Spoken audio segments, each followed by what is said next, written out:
লাস্টে পাঠাইব, কিন্তু নবী যদিও সবার লাস্টে পাঠাইব, এই নবীকে আমি আল্লাহ সব নবীর চাইতে দামি বানায় নিয়েছি।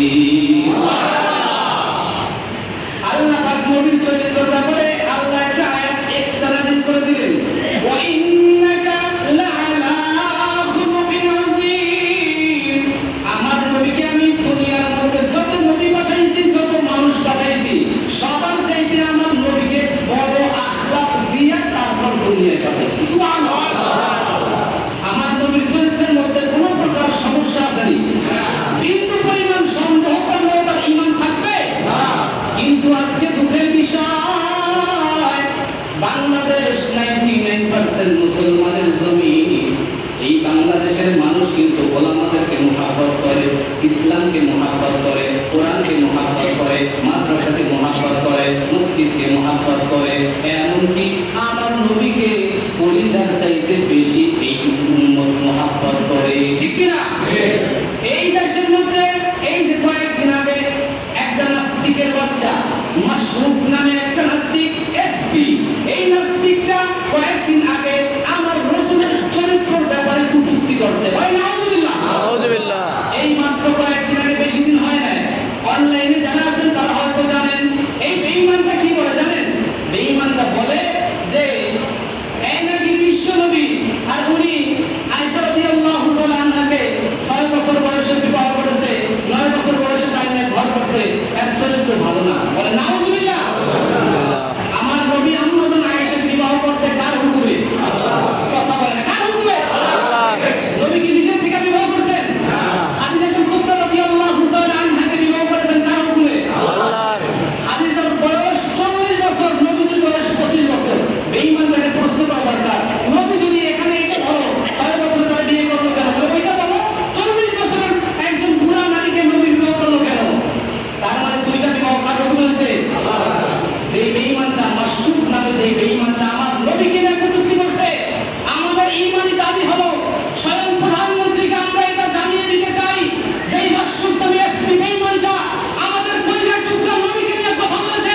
ওই মাশরুফ নামে বেঈমানটাকে চাকরি থেকে তো পদস্থলি করতে হবেই, পাশাপাশি তার বিচার দুনিয়ার জমিনে একমাত্র বিচার হবে নবীর দুশমনের বিচার হলো, নবীর ইজ্জত নিয়ে যারা হানাহানি করবে তাদের এক নম্বর বিচার হলো ফাঁসির কাস্টে ঝুলে তার মৃত্যুদণ্ড ছাড়া দ্বিতীয় কোনো পথ হতে পারে না। ঠিক কিনা? কারণ আমার নবীর চরিত্রের ঘোষণা দিয়েছেন কে? আল্লাহ। ওয়া ইন্নাকা লাআলা খুলুকিন আযীম। আল্লাহ বলে দুনিয়ার মধ্যে সবচাইতে দামি আখলাক দিয়ে পাঠাইছি আমার নবীকে। কত টাকা? আল্লাহ। আল্লাহ বলে সবচেয়ে চরিত্র, সবচেয়ে বড় চরিত্র হলো আমার নবীর মুহাম্মদুর রাসূলুল্লাহ। আর তার ব্যাপারে যদি কোনো নাস্তিক কথা বলে, ওই জায়গায় কোনো দল আছে নি? কথা বলে না, দল আছে না। আল্লাহকে নিয়ে, নবীকে নিয়ে যদি কেউ কথা বলে, তখন কোন আওয়ামী লীগ, বিএনপি, জাতীয় পার্টি, জামাত ইসলাম কোন দল আছে? নবী আওয়ামী লীগের জন্য যেরকম বিএনপির জন্য ওইরকম। ঠিক কিনা? কথা বলে না, ঠিক কিনা? আওয়ামী লীগের আর বিএনপি নবী কি আলাদা নাকি? তাইলে আওয়ামী লীগের ভাই, বিএনপির ভাই, জামাত ইসলামের ভাই, চরমনের ভাই, সরসিনার ভাই, তাবলীগের ভাই, সবাই ঐক্যজোট হয়ে একটা কথাই বলতে হবে, নবীকে নিয়ে যে বেঈমানটা মাশরুফ নামে কথা বলেছে, ওরে অতি তাড়াতাড়ি গণমাধ্যমের সামনে আইনা ওর বিচার করতেই হবে। আর বিচার অন্য কিছু চাই না, নবীর বিচার, নবীর বিরুদ্ধে যারা কথা বলেছে তার বিচার একটাই, ফাঁসি চাই, ফাঁসি চাই। কি চাই বলেন? নবীকে নিয়ে কথা বলে বিচার কি হবে? কথা বলে নাকি ভয় আছে নাকি? নবীকে কলিজা দিয়ে মোহাম্মদ করেন কেন কেন দেখি একটু। আমার নবীর শান মান দিয়ে কথা বলবো আর আমরা বসে থাকবো, এই ঈমানদার আমরা না। কি বলেন? নবী সাল্লাল্লাহু আলাইহি ওয়াসাল্লাম এই উম্মতের জন্য এখনো মদিনায় শুয়ে শুয়ে কাঁদতেছে, ইয়া উম্মতি, ইয়া উম্মতি। হাসরের ময়দানে পর্যন্ত সমস্ত নবীরা বলবে নফসি নফসি, আমার কি অবস্থা হবে, আমার কি অবস্থা হবে। একমাত্র only one man, একজন আমার নবী একমাত্র বলবে উম্মতি উম্মতি, আয় আল্লাহ আমার উম্মতের কি অবস্থা হবে। আর ওই নবীকে নিয়ে কথা বলবা এই বাংলাদেশে, এই দেশে না, ওই ইন্ডিয়া গেল, ওই যে আমেরিকা গেল, যেই দেশে মুসলমানের সংখ্যা কম, যেই দেশে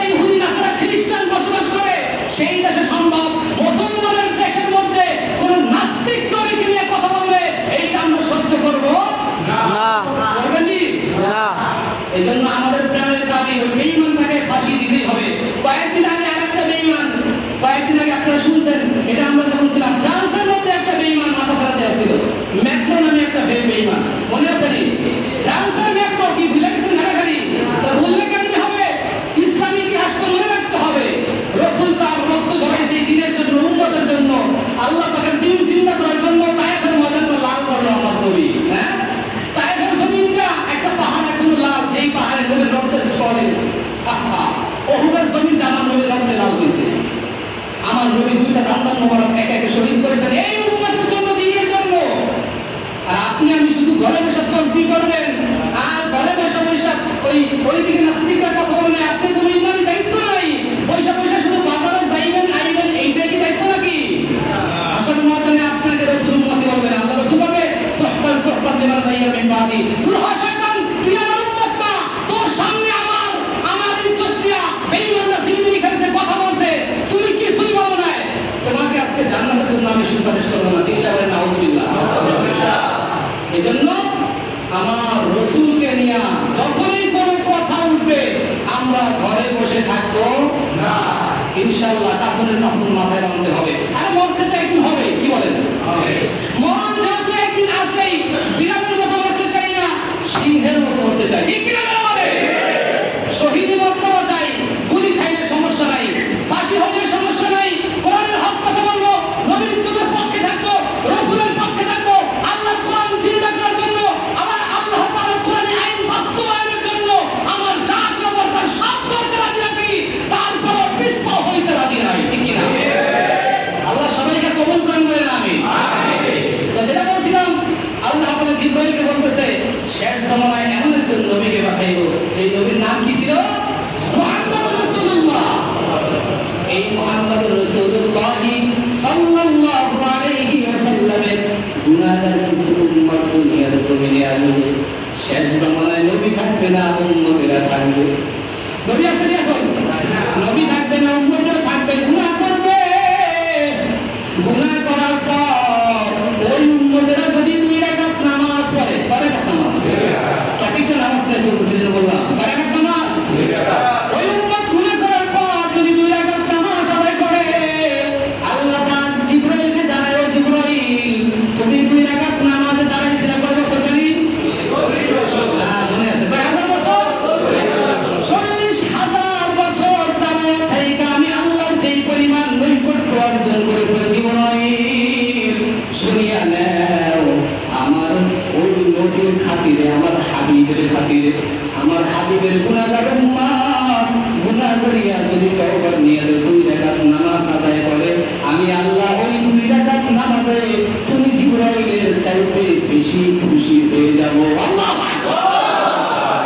এবার জিবরাইল একটু খোলাসা করলেন, লম্বা ঘটনা আমি সংক্ষেপে বলতেছি।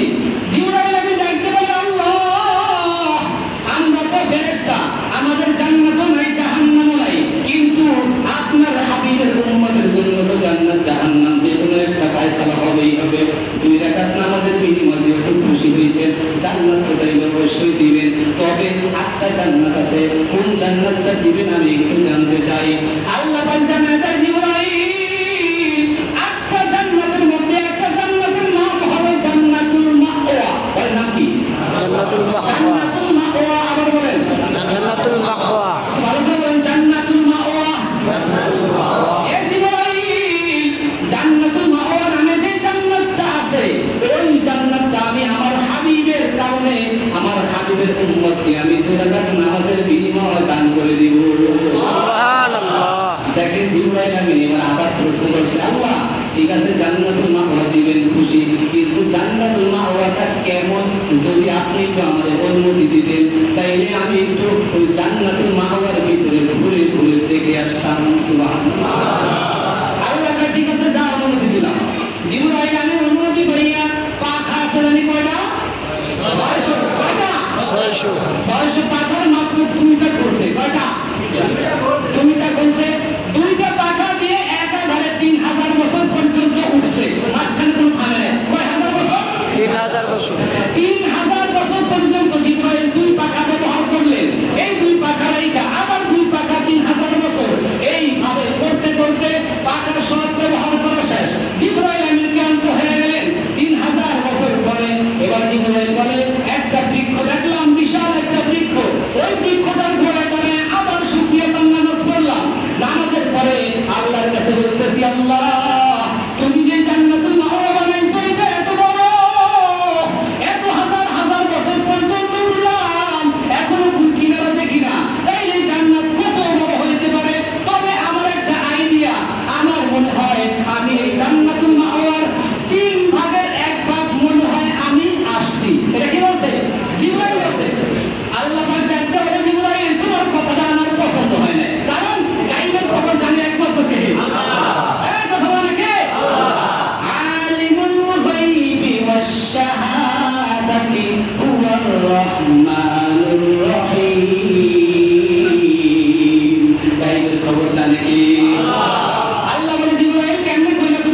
যেটা আমি আমার হাবিবের উম্মতকে 2 রাকাত নামাজের বিনিময় দিয়েছিলাম, এই জান্নাতের 10 ভাগের 1 ভাগও চাইতে পারবা না।